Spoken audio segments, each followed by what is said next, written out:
आज हम एक सोनेट पढ़ेंगे, the lotus. Toru Dutt 1856-1877। The lotus. Love came to Flora asking for a flower that would of flowers be undisputed queen. The lily and rose long had been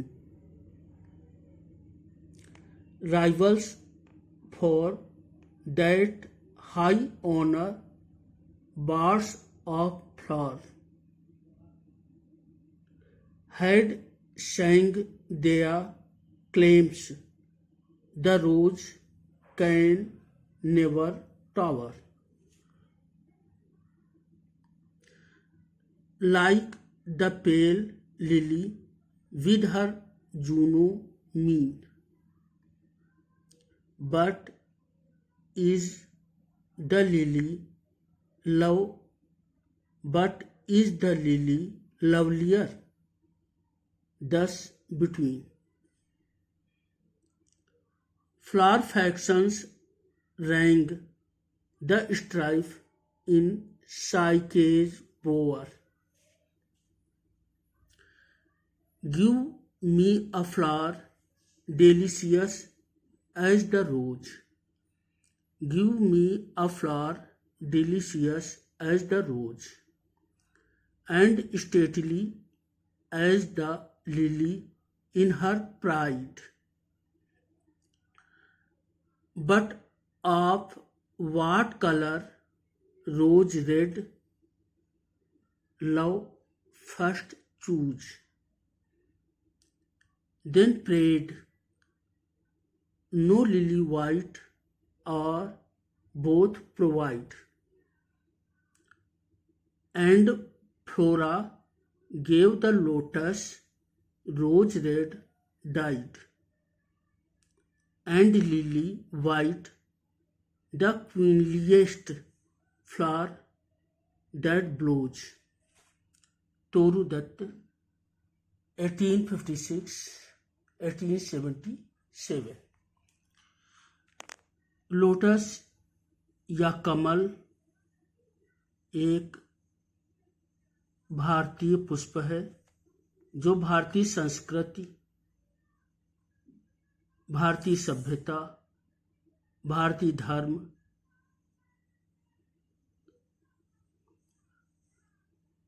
का प्रतीक पुष्प है। यानी कमल का वर्णन प्राचीन भारतीय साहित्य में, प्राचीन भारतीय धार्मिक ग्रंथों में, प्राचीन भारतीय प्रतीकों में पाया जाता है। तोरू दत्त इस सोनेट में एक समस्या का वर्णन करती हैं जिसमें सबसे सुंदर पुष्प के चयन का प्रश्न उपस्थित होता है। आए इस सोनेट को, इस पेट्रार्कन सोनेट को पढ़ें। Love came to Flora asking for a flower. तो लव जो है, जो प्यार है, प्यार का देवता है, तो यानी उसे हम लव बोलेंगे, तो वो फ्लोरा देवी के पास आता है और एक ऐसे पुष्प के बारे में पूछता है, that would of the flowers be undisputed queen, जो पुष्पों की बिना विवाद की सबसे अच्छा पुष्प हो सके, जिसे पुष्पों की रानी कहा जा सके, जो सबसे सुंदर पुष्प हो। The lily and rose long had been rivals for that high honour. Love Flora को बताता है कि उस उच्च सम्मान के लिए लिली और रोज में एक प्रतिद्वंदिता चल रही थी। बहुत दिनों से प्रतिद्वंदिता चल रही थी कि पुष्पों की क्वीन, पुष्पों की रानी लिली होगी या गुलाब रोज होगा। लिली वाइट होती है और यह यूरोपियन कल्चर, सिविलाइजेशन, सभ्यता, संस्कृति का प्रतीक है। रोज जो मूलतः रेड होता है, लाल होता है, वह एशियन सौंदर्य, सभ्यता, संस्कृति का प्रतीक है। Birds of flower had sang their claims. The rose can never tower like the pale lily with her Juno mien. तो जो पेल लिली है उसके अंदर एक प्राइड है, एक गर्व है, और जो गुलाब है, जो रोज है, उसे इस लिली के गर्व के साथ प्रतिस्पर्धा करना है। But is the lily lovelier thus between flower factions rang the strife in साइकेज बोवर। तो क्या लिली लवलियर है, लिली ज़्यादा सुंदर है, ज़्यादा प्रियतर है? तो पुष्पों के जो समूह थे, उनके जो ग्रुप होते थे, उनके समूह होते थे, उनके जो दल होते थे, उनके बीच में एक द्वंद्व था, ये एक संघर्ष था। Give me a flower delicious as the rose and stately as the lily in her pride. तो जो लव है वो फ्लोरा से कहता है या फ्लोरा से कहती है कि मुझे कोई ऐसा पुष्प दो जो रोज की तरह सुंदर हो और लिली की तरह शानदार हो, गर्वीला हो। Give me a flower delicious as the rose and stately as the lily in her pride. But of what color? Rose red, love first choose. Then prayed, no lily white, are both provide. तो flora का कहना है कि रंग कैसा होना चाहिए, but of white colour. तो उत्तर मिलता है कि रोज रेड होता है, और लेकिन लव कहता है कि लिली भी उसकी प्रथम चयन हो सकता है, और उसके बाद वो प्रार्थना करता है, निवेदन करता है, नो लिली वाइट और बोथ प्रोवाइड। लिली तो वाइट होती है, तो वो कहता है दोनों गुण जो है मुझे चाहिए। And Flora gave the lotus rose red dyed and lily white the queenliest flower that blows. देखिए ये अंतिम दो लाइनें, अंतिम दो पंक्तियां। And Flora gave the lotus, तब फ्लोरा उनको कमल का पुष्प लोटस देता है। Rose red dyed and lily white, जिसमें रेड रोज और वाइट लिली दोनों के गुण हैं। फ्लोरा उसे लोटस देता है जिसमें रेड रोज और वाइट लिली दोनों के गुण हैं। The queenliest flower that blows, और वो जितने पुष्प खिलते हैं उनमें सुंदरतम पुष्प है, वह जो है सबसे सभी पुष्पों का रानी बनने योग्य लोटस है। तो ये जो लोटस कविता है, इस कविता में तोरू दत्त ने एक भारतीय प्रतीक को, भारतीय संस्कृति को, भारतीय सभ्यता को सबसे सुंदर माना है। तोरू दत्त एक जीनियस बंगाल की पोएटिस थी।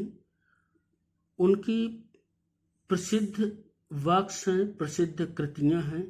ए sheath gleaned in French fields 1876, ये फ्रेंच कविताओं का अनुवाद है और यह उनके जीवन में ही प्रकाशित हो गया था।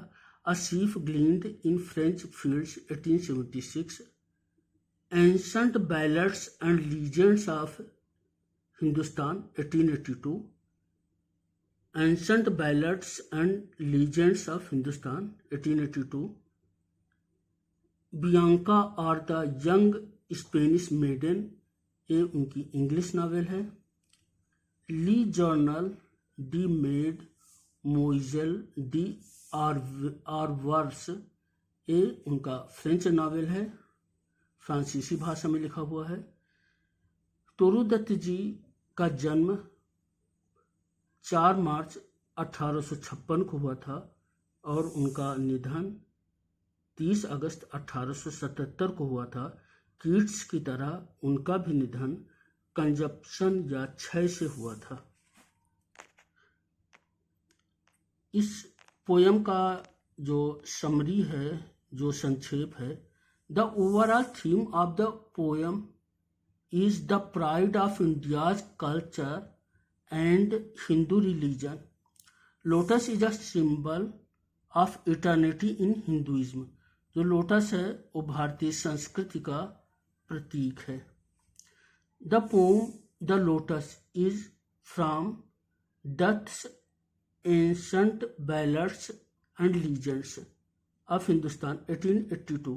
तो जो तोरू दत्त की पुस्तक है, किताब है, ancient ballads and legends of Hindustan, उससे एक कविता ली गई है।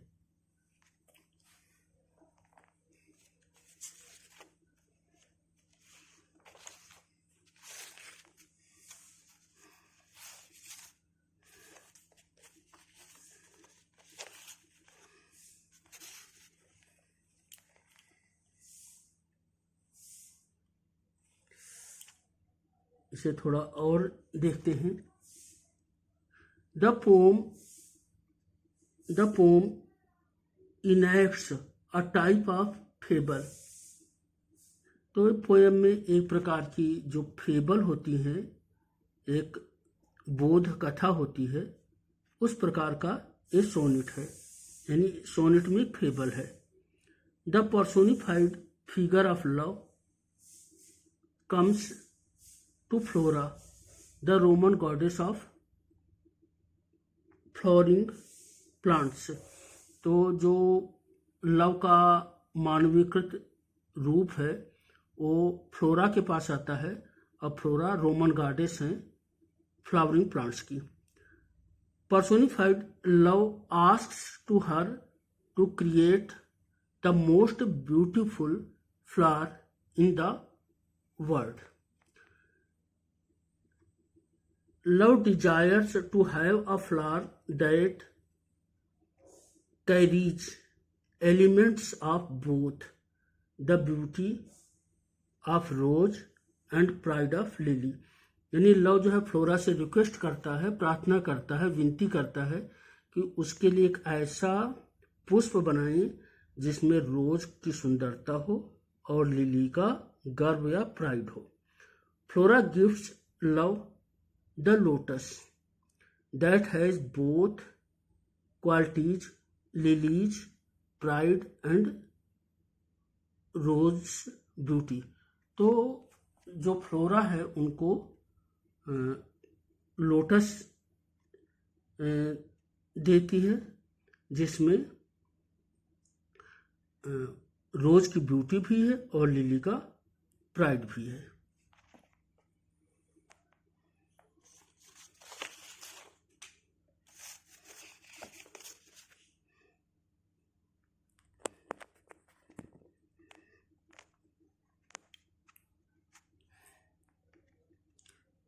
Toru Dutt 1856-1877 The Lotus Form Petrarchan sonnet. तो जो लोटस है ये पेट्रार्कन सोनेट है। ABBA ABBA CD CD CD। तो ओक्टेव ABBA ABBA है और सेस्टेट CD CD CD है। When the poem resolves itself, elements of both Western and Eastern beauty are united in the traditional figure of the lotus, a classic Indian symbol of beauty, youth, and divinity. The goddess of love, Aphrodite. Toru uses Greek and Roman mythology as support for her Hindu beliefs and to establish her stand. The rose is described as never reaching the level of lily flower because lily has a strong-willed demeanor. The lily is a representation of white race. The rose depicts the reddish skin tone of the eastern race. Thus, the poem The Lotus indicates a fusion between the East and the West. तो तोरू Dutt France में भी रही थीं, Britain में भी रही थीं, बंगाल की वे बेटी ही थीं, तो उनको ईस्ट के सभ्यता संस्कृति के बारे में पता था। उन्होंने संस्कृत के महाकाव्यों का अध्ययन किया था, उन्होंने फ्रेंच की कविताओं का अध्ययन किया था और उनका अनुवाद किया था।